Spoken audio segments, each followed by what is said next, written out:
Good morning, good afternoon, good evening, wherever you are in this wonderful world. Welcome to Lunch with Joy.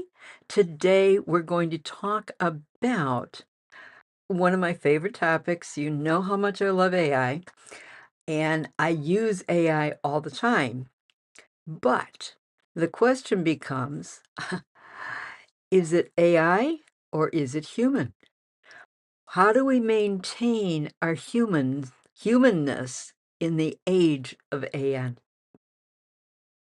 How do we maintain the humanity within us in the age of AI?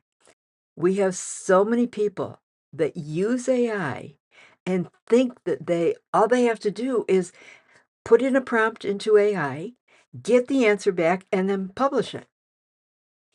You know that I don't do that. I don't like that. I want to maintain my integrity. I want to maintain who I am, what I'm doing, where I'm at, why I'm here, and how it's going to be. But not everybody does that. We need to be able to predict and figure out what is really happening and what is going on. We need to be able to look at what is written and who is it written by. Is it written by AI or was it written by a human? There are many ways to be able to tell, and that is one of the big concerns and the big things that is being talked about now is how do I make the AI sound more human? Well, my personal belief is the human needs to be in there. You need to get the human in there to do, to write, to create, but not to just publish whatever AI prints for you. If AI comes up with something, yes, you can use that, but you need to be the one that gets in there. This is my opinion, this is just me, but it is very important to make sure that that human is there and part of the conversation.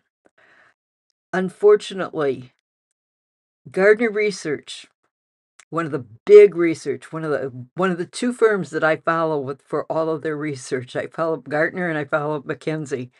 The two of them, Gartner came up with a research study, and what they are predicting that by next year, which starts in just in less than 2 months, just take that back, just over 2 months.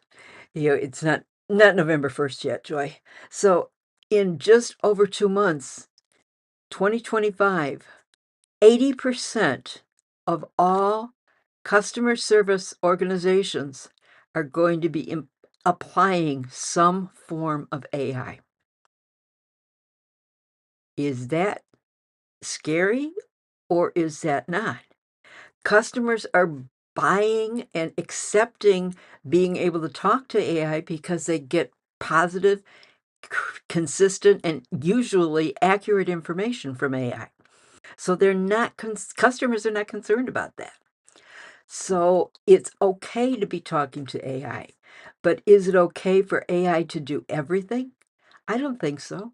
I hope that our humanity and our ethics are going to win out so that we maintain that personal touch, maintain the humanness that is in the conversation, because conversation is what makes everything move and flow. We make sales only when we get into a conversation with our prospects. We don't make a sale just by spewing out information and telling the customer this, that, and something else. We've got to get into the conversation, get to know the customer, get them to know, like, and trust. Know, like, and trust us and our product or service. So that's how we are going to be able to develop that. And what we need to look for is making sure that people are learning how to determine if something is written by AI. There are certain words, and I've got a list of them that I use to make sure that I don't get stuck with something that is just written by AI, but one of the things when I get an email that starts out with, "I hope that your day is going well," and I just say, "Uh-huh." Those words in that first sentence, 90% of the time, it's going to be written by AI. I did have somebody just recently tell me, "Oh my goodness, that's how I've always started my sentences, started my emails." And well, so now I took it from 100% down to 90% because there's always gonna be one person that has been doing that. But that is generally the way AI will start an email. So you know if you get something that starts out with a line like that, it's probably been written by AI. Can't guarantee it, but it's probably been written by AI. But it's the question. You wanna ask that. Okay, is this from AI? And if it is it accurate? What's accurate? What's not? One of the things that I always do when I'm using I will use AI to do research. I do a lot of research with AI, but I always make it give me the citation. Just like I gave you, Gardner is saying that 80% of all customer service will have some impact and some use of AI. I tell you where that comes from, who they are, what they are, and make sure that it is a reliable source. I don't want it coming from Podunk University that is filled with a whole bunch of leftover hippies from the '60s, and that's my time, so I can talk about the leftover hippies because I was one. But anyway, it is not we don't want just something coming from somebody that's spewing something off the side of their head, the top of their head, and just letting things come out. We want something that's real, something that we can understand, something that we can rest our rest our truths in. We want to be able to believe what we are being told. We want to make sure that what we are being told is really going to be a reality. Think about it. When was the last time you got into a very deep conversation with someone where you or they did not immediately go to your phone and check something out to see whether it was right? We're in political season right now, and in everything in politics, you've gotta check whether or not somebody is lying. Is this true?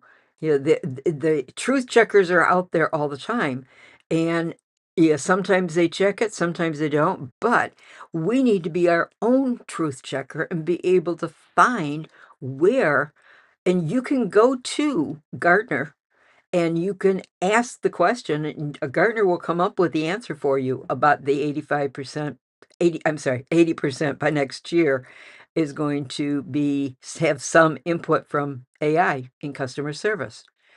Yeah, and that's why I give you the information because I want you to be able to check that. I want you to be able to know that anything that I'm telling you, I work hard to make sure it's real, it's right, and that it's not just something coming out of the deep blue ocean.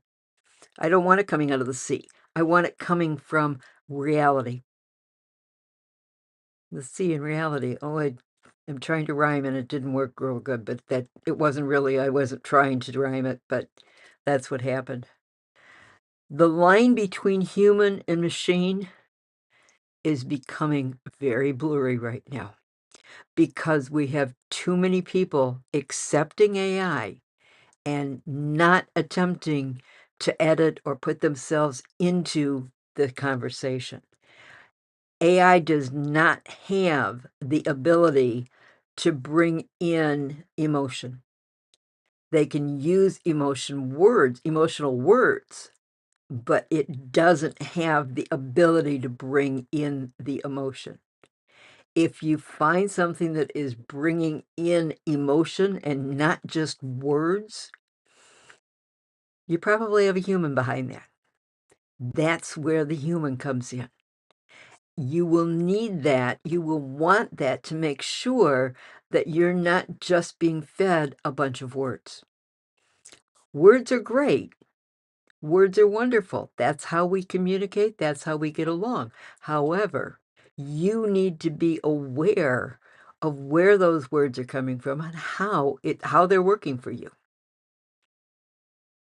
So, I'm not wanting to be the naysayer and the horrible person that says, "Can't trust AI, don't work with AI." No, exactly the opposite. I'm saying you can trust AI, but you need to be able to make sure that you check everything that you get from AI. Make sure that what it is saying is accurate, that those words are reliable. I got something in research that I pulled earlier today, and I did my usual, "Okay, you didn't give me the citation, so where does this come from?" And when it came back, it said that it came from this source, and it was a source I would never have relied on, and it but it's not specific. I could not tie the exact words to that source, but everybody kept referencing that source, and that's where it was coming from. And it was somebody's it was saying something about AI was gonna be 95% usage in, next year, within the next what year or 2. I don't remember exactly what it was because it wasn't real. It was somebody's guess, and guesses are not pure guesses are not reality. Does it mean that everything has to be exactly right? No, and it never will be. Nothing is going to be exactly right. If you know me well, you've heard me say before, the last person that was able to walk on water died over 2,000 years ago. And yeah, that is just the way I believe. I don't believe that anything can be 100% accurate. If it could, we would have everybody in the world being ultra rich and have everything that they ever wanted. But you've got to know what's going on and what's happening so that you can continue working with where you're at and doing what you want to be able to do.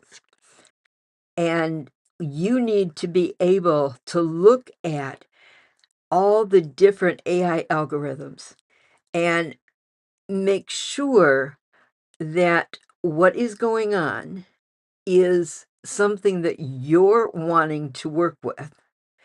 And the social media is so good at controlling us right now. They are keeping us engaged with their algorithms. The problem that I see and that always concerns me and has from day one, what those algorithms are doing is they are reinforcing some of our beliefs and they are feeding our biases. They are telling us what we want to hear in some instances, or or they're feeding the bias. And bias is not good in any situation. Take that back. In sewing, a bias can be good. That bias in sewing is the going against the grain, and it gives you a stretch. And so that's what a bias. The bias is stretching. It's making something stretch, and we don't want to be stretching everything that we're doing and everything that we're saying. So you want to be able to know where you're at, what is happening, and how are you being manipulated? How are you being handled? And AI can handle everything depending on what we tell it to do. It's a machine. We tell it what we want it to do, and it will figure out how to do it. It is amazing, and it can be just as scary, just as good. But the question becomes, are we looking just to create productivity, or are we wanting to be able to keep the human? I think we personally need to keep the humans. I think that we're pretty good. I like most humans. Do I like everybody? Probably not, but I like most humans. Most of us are good people, basically. And I want us to keep that part of us that is good because that's what makes us real. We need to find where is the sweet spot? What is that tiny sweet spot between the AI and the human? And where are we working with it? How do we enhance what we are doing to make sure that the people stay involved, the people come through, and we are using the AI to help us, not to rule us. And the ability to rule, that's where all of the fear comes from, in my thoughts. It's the fear is coming from the allowing the AI to rule us. That's where the thoughts came from HAL in 2001: A Space Odyssey. We allowed the computer to take over. And that's what people are afraid of now because, oh my goodness, if it could happen there, it could, if it can be done in the movies can be just as right. It could become reality. Well, not if we keep it under control. If we maintain our humanness inside with the AI, then I truly believe that we are going to win. We will get the best of the AI and the best of our personalities and ourselves. We will come through and we are going to be able to become very unique individuals because we will be able to have the skills of that machine that we are using. And when we start to think about it, I, many years ago, I was doing research work and I was working with doctors that were creating the LVAD, left ventricular assist device. Can't get those words out. Too many big words there. Anyway, I was shocked when I had done all this work and I helped them through the NIH and all the studies and all the FDA research and things, and I thought that it had come to market because I was working with them in one of the last stages as you're coming to market, but I didn't realize that it was out there until a while ago when and I was walking through the living room. My husband was watching some medical program, and I hear them talk about an LVAD, and I said, I helped get that started. I was there. But that's a machine. It is a machine. And we are using that machine to help with people going through heart disease and heart problems to help keep that heart beating until they can get to being able to transplant a new heart. And it is an absolutely marvelous miracle machine.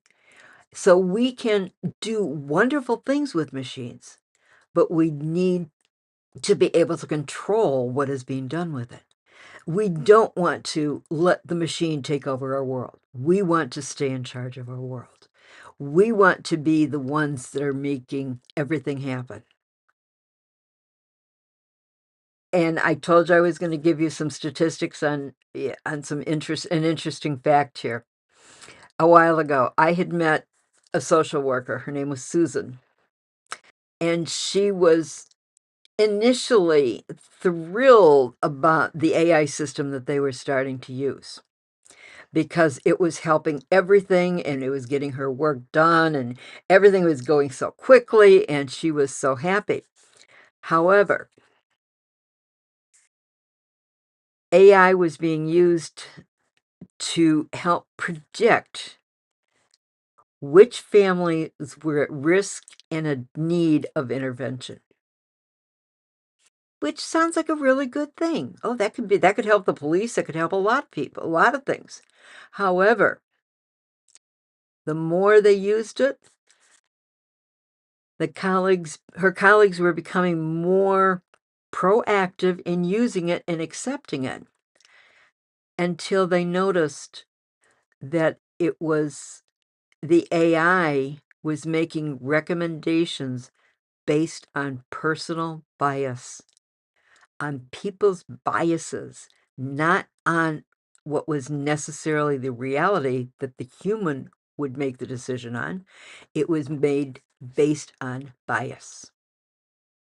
And that's where we've got to be able to make sure that we are keeping humans involved and not allowing everything to become AI. Because when we do, we're going to lose the human. We need to be able to keep that human involved and need to be able to do the checks and the balance. We need to be able to, just like I did this morning, went back to AI and said, okay, give me the reference of where does this cite, give me the citation for this particular quote. And when it couldn't, that became something I will never use. Because it was something that was sort of made up, but it's been promulgated by everyone continuing to pass it along and pass it along and pass it along. And that's where the problem comes in if we're using AI and not learning to just deal with and check everything. It is probably the single biggest thing that we need to do is to make sure that we check everything. And I cannot say it often enough to make sure that you check everything that you are getting from AI, that you make sure that anything that somebody else sends you, if it sounds too good to be true, it probably is. My mother told me that years ago, and it is very true. If it sounds too good to be true, it probably is. But when you check it, if it is true, you'll be able to find the source of where it comes from. You will not be stuck out in Never Never Land. You're going to be able to find the reality and bring it to life. So, my challenge for you today is to make a comment. To comment here, how are you using AI? And what are you doing to balance the AI with the humanness? Making sure that the human is still involved, still part of everything that you're doing with AI. How are you doing it? What are you doing? Just make comments for us. And yeah, I am starting to get questions coming in and I'm loving it. And I will start answering the questions when they're appropriate. I was asked for a particular answer on how to do something and how I would approach something, and I responded with the answer to that. It was not one to do a whole talk about, but it was a particular question, and I always answer the questions that I'm asked. So if you've got questions, please make sure you ask them, answer. I'll answer them, you ask it. And we'll work real well together there. So write your questions in, leave your questions, leave your comments. How are you using AI? And what do you like most about using AI? What does it do best for you? What's it doing? How is it helping you do things quicker, better? And how is it taking the burden of all that mundane work that you just really don't want to be doing? All that data entry, and AI does it so well, and it can pull the information from all the different sources. Where do you get that? How are you using it? How is it helping you? And what questions do you have? If you've got a question, please write it in the comments because I do read all of them. I may not get them. Last week was a really busy week, so I didn't get to my questions as quickly as normal, but I am working on it and I will work to get better and better and better and answer them more quickly. And I will soon have somebody who's going to be able to be pulling the questions for me and bringing them back to me. So we'll be able to get your answers to you quickly and you will know what's going on and you can tell me, excuse me, what you want me to talk about. So make sure that you know, excuse me, pardon me. Make sure that you like, share, and comment on the posts and make sure that you realize that